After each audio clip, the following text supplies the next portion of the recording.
वैष्णवी आगवणीच्या मृत्यूला आता जवळपास 12 दिवस उलटून गेले.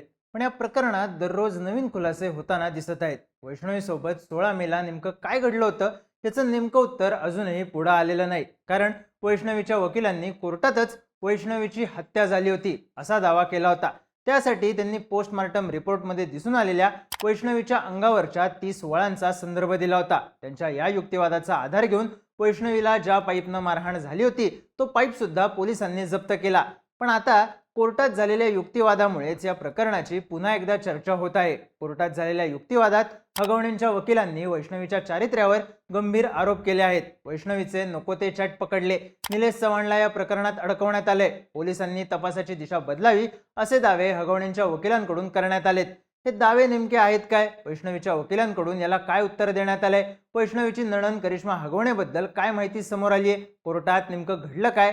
सगळी माहिती सांगणारा हा व्हिडिओ. नमस्कार, मी चिन्मय आणि तुम्ही पाहताय बोलभिडू. तर शशांक हगवणे, सुशील हगवणे, राजेंद्र हगवणे, लता हगवणे आणि करिश्मा हगवणे या 5 जणांची पोलीस कोठडी संपल्यामुळे त्यांना बुधवारी पुण्याच्या शिवाजीनगर न्यायालयात हजर करण्यात आलं. त्यावेळी वैष्णवीचा नवरा शशांक, आई लता आणि नणंद करिश्मा यांना एका दिवसाची पोलीस कोठडी वाढवण्यात आली. तर सासरे राजेंद्र आणि दीर सुशील यांना 31 मे पर्यंत पोलीस कोठडी सुनावण्यात आली आहे. पण या सगळ्यात कोर्टात काय घडलं, दोन्ही बाजूंनी काय युक्तिवाद करण्यात आले हे जाणून घेणं सुद्धा तितकंच महत्त्वाचं आहे. वैष्णवीच्या वकिलांनी कोर्टाकडे आरोपींची पोलीस कोठडी वाढवून देण्याची मागणी केली होती. या प्रकरणात फरार असलेला निलेश चव्हाण नेमका कुठे आहे त्याची चौकशी करायची आहे. मोबाईलमध्ये व्हिडिओ शूटिंग असलं तर त्याची चौकशी करायची आहे.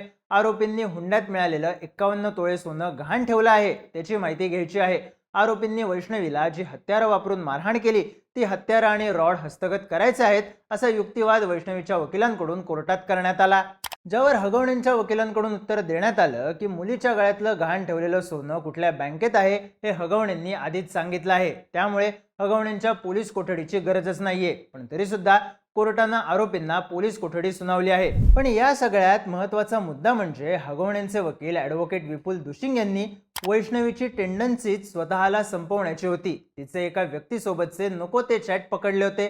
त्यातून तिने अनेकदा टोकाचा निर्णय घेण्याचा प्रयत्न केला होता. एकदा उंदीर मारायचं औषध खाऊन आणि एकदा गाडीतून उडी मारून तिने असं पाऊल उचलण्याचा प्रयत्न केला होता असा दावा कोर्टात केला. त्यांच्या एका दाव्याची जोरदार चर्चा झाली. वैष्णवी नको त्या व्यक्तीशी चॅट करायची, आम्ही ते पकडलं आणि त्या व्यक्तीने त्रास दिला असेल म्हणून तिनं स्वतःला संपवण्याचा प्रयत्न केला असावा. मोबाईल चॅट व्हायरल झाले असल्यानं चॅट लपवल्याच्या दाव्यात तथ्य नाही. तिनं स्वतःला संपवण्याचं मुख्य कारण वेगळं आहे, पण पोलीस ते शोधत नाहीत असा दावा हगवणेंच्या वकिलांनी कोर्टात केला. त्यांच्या दाव्यामुळे त्यांनी वैष्णवीच्या चारित्र्यावर संशय व्यक्त केला का अशा चर्चा होताना दिसत आहेत. हगवणेंच्या वकिलांनी कोर्टात हगवणे कुटुंबियांनी हुंडा घेतल्याच्या, वैष्णवीला मारहाण झाल्याच्या आरोपाबद्दल सुद्धा कोर्टात युक्तिवाद केलाय. ते म्हणाले, एखाद्या नवऱ्यानं 4 कानाखाली मारल्या म्हणजे ती हॅरेसमेंट होत नाही. आमच्यावर 40 लाख रुपयांची गाडी घेतल्याचा आरोप होतोय, पण आमच्या घरात 5 कोटी रुपयांच्या गाड्या आहेत. त्यामुळं 40 लाखांच्या फॉर्च्युनरसाठी छळ केल्याच्या दाव्यात कोणतंही तथ्य नाही.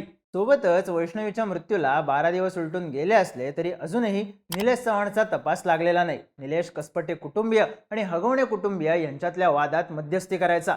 तो अनेकदा हगवणे यांच्याच घरी असायचा. वैष्णवीचं बाळ तिच्या घरच्यांना द्यायलाही त्यानं नकार दिला होता. पण हगवणेंच्या वकिलांनी निलेशला यात अडकवण्यात आलं असा युक्तिवाद केला. निलेश चव्हाणला या प्रकरणात सहआरोपी करणं चुकीचं आहे, कारण निलेश चव्हाणनं बाळाचा सांभाळ केला आहे, पण त्यानेच हेळसांड केली म्हणून त्याच्यावरच गुन्हा दाखल करण्यात आला आहे. निलेश चव्हाण हा हगवणेंचा नातेवाईक नाही. तो दोषी असेल तर त्याला फाशी द्या, पण त्याला या प्रकरणात सहआरोपी करणं चुकीचं आहे असा युक्तिवाद कोर्टात करण्यात आला. हगवणे कुटुंबियांच्या वकिलांनी या युक्तिवादात त्यांची बाजू लावून धरली असली तरी या कुटुंबियांना पोलीस कोठडीपासून वाचवण्यात त्यांना यश आलं नाही. पण फक्त एकाच दिवसाची वाढीव पोलीस कोठडी मिळाल्यानं आता हगवणे कुटुंबियांना न्यायालयीन कोठडी मिळणार का, त्यांना जामिनासाठी अर्ज करता येणार का हे प्रश्न सुद्धा महत्त्वाचे ठरणार आहेत. हगवणे कुटुंबियांचे वकील दुशिंग यांनी कोर्टात झालेल्या युक्तिवादानंतर माध्यमांशी संवाद साधला. यावेळी ते म्हणाले, हगवणे कुटुंबाकडून मिळालेली माहिती आणि त्यांनी दिलेले डॉक्युमेंट्स या आधारे आज कोर्टामध्ये युक्तिवाद केला. पोलिसांनी केवळ एकतर्फी तपास करू नये. वैष्णवीच्या मोबाईलमध्ये आम्हाला आक्षेपार्ह गोष्टी सापडल्या आहेत. यामुळेच हगवणे कुटुंब आणि वैष्णवीमध्ये वाद होत होते. तिच्या मोबाईलमधले चॅटिंग आम्ही सुरक्षित ठिकाणी ठेवले आहेत. योग्य वेळ आल्यानंतर आम्ही ती चॅटिंग कोर्टासमोर देणार आहोत. या चॅटिंग बाबत आम्ही पोलिसांना सांगत आलो आहोत. पण मीडियाच्या आणि पॉलिटिकल प्रेशरमुळे त्याकडे कुणीही लक्ष दिलं नाही. आमचं म्हणणं असं आहे की वैष्णवीचा जो मृत्यू झाला आहे त्याचा खरा दोषी कोण आहे हे पोलिसांनी शोधलं पाहिजे. चॅटिंग करत होती म्हणून वैष्णवीच्या कॅरेक्टरबाबत आम्ही काही वाईट बोललो नाही. ज्या व्यक्तीबरोबर ती चॅटिंग करत होती त्यातून काही वाद निर्माण झाला का, या वादातून काही तात्कालिक कारण निर्माण झालं का आणि वैष्णवीने स्वतःला संपवलं का हे शोधणं गरजेचं आहे. त्या व्यक्तीची 18 तारखेला एंगेजमेंट होती आणि वैष्णवीची घटना 16 तारखेला घडली आहे. याचा तपास आजपर्यंत का करण्यात आला नाही असा प्रश्नही त्यांनी विचारला. सोबतच त्यांनी आणखी एक दावा केला. ते म्हणाले, संबंधित व्यक्तीचं नाव आम्ही तपास अधिकाऱ्यांना दिलंय, ते नाव आम्ही मीडियामध्ये देऊ शकत नाही. हगवणे कुटुंब बिझनेसमध्ये आहे, त्यांच्या 5 रजिस्टर्ड कंपन्या आहेत. बिझनेसमध्ये पैशांची गरज पडली त्यासाठी फक्त वैष्णवीचेच नाही तर घरातल्या आईचे, बहिणीचे, सगळ्यांचे दागिने गहाण ठेवले आहेत. हगवणे कुटुंबाने विनंती केल्यामुळे निलेशने बाळ सांभाळलं. या प्रकरणात निलेश चव्हाणवर अन्याय झाला आहे. हुंड्याबाबत 40 लाखांची फॉर्च्युनर दिली असं तुम्ही म्हणता, पण हगवणे कुटुंबाकडे 5 कोटींच्या गाड्या पार्किंगला आहेत. या गाड्यांना कोणी हात सुद्धा लावत नाही. हुंडा आणि स्वतः मुलीच्या वडिलांनी दिलेलं गिफ्ट यामध्ये फरक आहे असं हगवणे कुटुंबाच्या वकिलांचं म्हणणं आहे.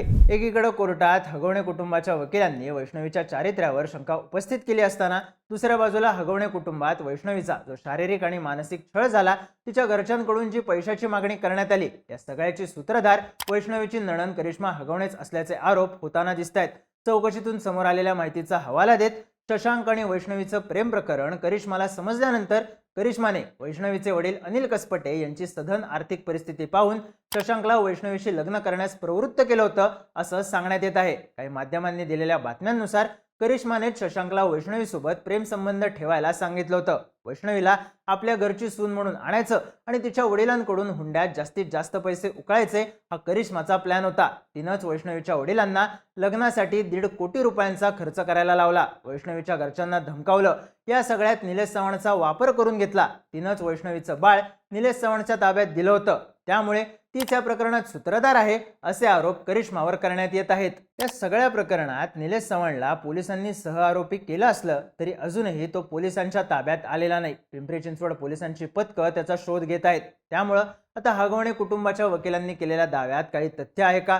पोलीस खरंच या अँगलने सुद्धा तपास करणार का, की हा फक्त या प्रकरणाला वेगळं वळण देण्याचा प्रयत्न आहे हे पाहणं महत्त्वाचं ठरणार आहे. कोर्टातला युक्तिवाद आणि या घडामोडींबद्दलच्या तुमच्या प्रतिक्रिया कमेंट करून नक्की सांगा आणि बोलबिडूच्या YouTube चॅनलला सबस्क्राईब करायला विसरू नका.